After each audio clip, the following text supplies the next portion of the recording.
Olá pessoal, eu sou Wilson Júnior, sou escritor, editor literário e professor de escrita criativa e bem-vindos a mais um vídeo de Tirando Dúvida dos Escritores. Mas, antes do vídeo começar, eu queria apresentar para vocês o meu romance, meu primeiro livro, que foi publicado através de financiamento coletivo ano passado, o romance de ficção histórica 999. O título é porque a história se passa nos últimos dias desse ano em um feudo no norte de Portugal, que está tomado pela peste e pela guerra, e o padre da cidade acredita que o ano 1000 não vai chegar, que são sinais do fim dos tempos. Então, é nesse ambiente meio claustrofóbico, caótico, que a narrativa inteira se passa, narrado pelo ponto de vista de 4 personagens muito distintos. Se você quiser comprar o livro físico, tem vários exemplares, é só falar comigo aqui nas redes sociais, ou comprar no site biscambal.org, fica a seu critério, comprando comigo é mais barato, eu garanto, e pode também comprar pelo link da Amazon. Vale destacar que esse livro está saindo em formato de podcast semanal, já tem nesse momento, na verdade, esse vídeo pode estar sendo visto a qualquer momento, mas já foram publicados 4 episódios, provavelmente na hora que esse episódio sair, e você pode ouvir de graça no Spotify, ou no Google Podcasts, ou no Apple Podcasts, em qualquer aplicativo de podcasts, acredito que você encontre ele para escutar. Então, vai lá e confere, né? E aqui no canal do YouTube, eu também estou postando ele no formato de podcast, você encontra os capítulos, eu vou deixar também um linkzinho. Então, os links estão todos aqui embaixo, se você se interessar pelo 999, você não vai ter dificuldade de achar. Vamos à primeira dúvida, que é: bom dia, como eu desenvolvo os meus personagens do Rivals pro Lovers? Já devo fazer uma confissão que eu não sou leitor de literatura de romance romântico, mas sou um fã de comédias românticas e romances e dramas e coisas desse tipo, né? Mas, obviamente, a linguagem do cinema é diferente da literatura, porém, aqui a gente está falando de um tropo, né? Que é um elemento narrativo, um clichê narrativo que se repete com frequência, e então disso aqui eu entendo um pouco mais, mesmo não conhecendo necessariamente as obras, porque os tropos, eles trespassam, né, os formatos, seja quadrinho, seja cinema, seja literatura. O Rivals to Lovers, eu acredito que seja ali uma variância do Enemies to Lovers, né? Se são rivais, no caso aqui, eu acredito que as personagens têm ali algo que elas disputam, né? Seja a atenção de alguma pessoa, por exemplo, um amigo em comum, pode ser talvez uma coisa, né, esportiva, uma competição esportiva, ou sei lá, uma competição de jogos, mas existe um objeto da rivalidade desses dois personagens, né, dessas duas personagens. E, normalmente, tradicionalmente, qualquer uma dessas narrativas de amor, né, que vai passar dos personagens que estão em estado de não gostam de si para eles gostam deles mesmos, os passos são meio que similares, assim, né? Obviamente, se é diferente quando é um amigo que vai se apaixonar ou é uma pessoa que não gosta de você que vai se apaixonar. Mas meio que as etapas são similares. A primeira coisa, né, que vai acontecer entre esses personagens nesse processo de aproximação é, para desanuviar a rivalidade, a raiva, o ódio, eles têm que encontrar um common ground, né, um lugar comum entre os dois, né? Pensando na narrativa que vai causando do tropo de rivais, eles provavelmente são personagens que têm esse ponto em comum que os rivaliza, né? Eles ambos gostam de uma mesma coisa. Se eles gostam dessa mesma coisa, eles podem se aproximar. Então, normalmente, a primeira etapa é criar uma situação onde os personagens possam se ver um no outro, né? Ver que eles têm algo em comum, ver que existe um laço ali entre eles. Né? Então, esse caráter da empatia, ele é o primeiro passo para quebrar ali aquele ponto de ruptura que existe entre os dois. Mas, no fim das contas, o que você precisa buscar na sua narrativa são esses pontos de empatia, esses pontos de similaridade. Né? Tanto pode ser esse território que eles gostam, que são comuns, ou pode ser um dos personagens, né, ser colocado numa posição de fragilidade e o outro enxergar essa fragilidade, seja por uma razão de empatia, ou seja por já ter passado por uma situação similar. Né? Então, o que, no fim das contas, precisa ser feito para os personagens saírem desse ponto de rivalidade, de raiva um do outro, para um ponto de amor, seria, inicialmente, quebrar a coisa que faz gerar raiva. Né? Então, perceber-se um no outro, empatia, é o melhor caminho para você chegar nesse lugar. Minha sugestão sempre vai ser: leia obras do gênero. Lá você vai encontrar diversas formas de fazer isso e pode dessa forma, você encontrar a sua própria. Vamos lá à próxima dúvida. Escritores que necessitam urgentemente de dicas para criar um arco de corrupção para uma garota que viajou para um novo mundo e virou uma princesa toda coquete e que não quer mais ir embora. Vamos lá, tem um problema, e aí é difícil porque essas perguntas são muito curtas e às vezes eu não consigo ter as informações suficientes para dar a sugestão correta. Mas vamos lá.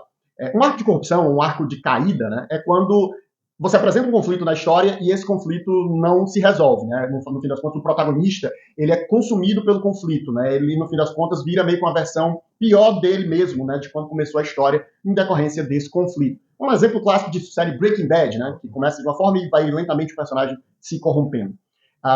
Qual é o problema aqui? No questionamento, ela fala sobre essa princesa que chega, né, num outro mundo, essa personagem que chega no outro mundo, vira uma princesa ali, né, toda cheia de privilégios, e ela não quer mais ir embora.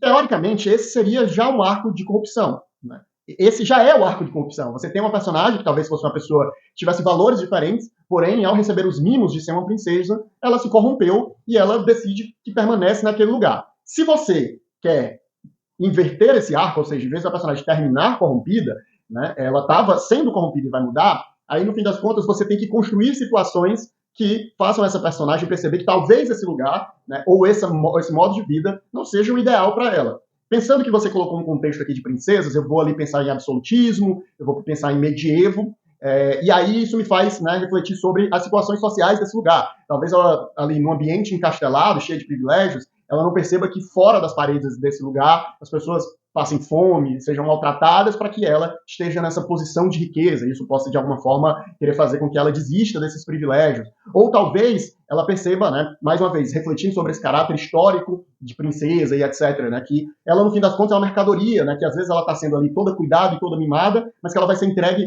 a alguém que ela nem tem controle nenhum para casar, para ser uma pretendente, ela vai ser ali um par, né, para evitar um conflito, uma guerra, uma coisa do tipo, e a autonomia dela vai ser tirada. Então, talvez olhar contextos históricos, né, sobre como era de fato a vida das princesas, e não era as mil maravilhas, né, as moças tinham pouca autonomia ou nenhuma nas escolhas de quem eram seus pares, né, e no fim das contas as monarquias elas eram sustentadas a partir da exploração de várias pessoas, do sofrimento de diversas pessoas, algo que muitas vezes não chegava a quem fazia parte da nobreza, né. Então, bem, se você quer fazer um arco de corrupção, o arco de corrupção já é esse. Ela entra, ela chega nesse lugar, ela talvez tivesse valores diferentes daquilo, mas ao ser mimada e ao receber esses privilégios, ela decide ficar ali. Porém, se você quer quebrar esse ciclo de corrupção, aí você vai ter que realmente apresentar a realidade desse mundo sendo um pouco mais cruel ou diferente daquilo que essa personagem esperava, para que ela possa se libertar disso e sair disso.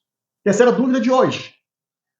Como vocês descobriram que o estilo de escrita é bom para vocês? Eu vivo alternando entre a primeira ou terceira pessoa, às vezes tendo a detalhar o máximo de detalhes possível, seja o ambiente que os personagens estão ou que eles estão sentindo. Às vezes foco mais nos diálogos.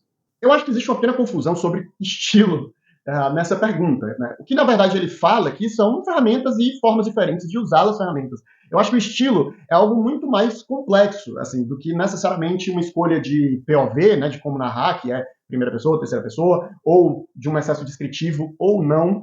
Eu acho que o estilo é algo muito mais abstrato. Eu acho que, na verdade, se criou uma mítica muito forte sobre isso, e a maioria dos escritores, na verdade, tenta escapar disso. Eu acho que diz muito mais sobre identidade e personalidade, sobre escolhas, do que necessariamente sobre a forma com qual o texto é feito. Obviamente que existem elementos ali que você consegue identificar, né, o que se repetem, né, temas que se repetem, passagens que são parecidas quando você lê várias obras de um mesmo autor. E aí isso, o conjunto de todas essas coisas você pode chamar de estilo. Porém, esses elementos que ele cita aqui, né, qual tipo de pessoa que você vai usar, se você vai descrever muito ambiente, se você vai descrever muito sentimento, se você vai usar mais ou menos diálogo, você tem que refletir, na verdade, no contexto da obra. Né? Isso é muito importante. Não é sobre como você gosta de escrever. Tudo bem, pode ser. Né? Não quero aqui cagar regra. A escrita não tem regras. Mas, na verdade, você tem que pensar o que é que a sua obra pede. Sabe? Tipo, se você está fazendo uma história, talvez que você está utilizando, você quer um narrador não confiável, que conta a história de maneira enviesada, talvez usar a primeira pessoa seja o mais indicado, né? Porque ali ele vai contar a coisa meio que do jeito que ele quer e você pode ir plantando essas sementes de desconfiança. Já se você vai, sei lá, criar um cenário que é um cenário fantástico, né? Seja futurista, seja uma fantasia antiga ou medieval, que você vai precisar apresentar muitos detalhes do mundo, aí talvez um narrador em terceira pessoa onisciente ou POVs distintos seja um caminho que você possa escolher. Mas a verdade, no fim das contas, a reflexão que você tem que fazer é o que é que a sua obra em questão está pedindo. E a partir disso, você tomar as decisões, né, do que é melhor e de qual é a melhor forma para narrar aquela obra. Tá? E isso passa por todas essas ferramentas que foram citadas nessa pergunta. Né? Então, no fim das contas, isso não é tão estilo, isso diz mais respeito às escolhas que você toma na hora de escrever. Eu espero ter ajudado, a gente se vê na próxima e tchau.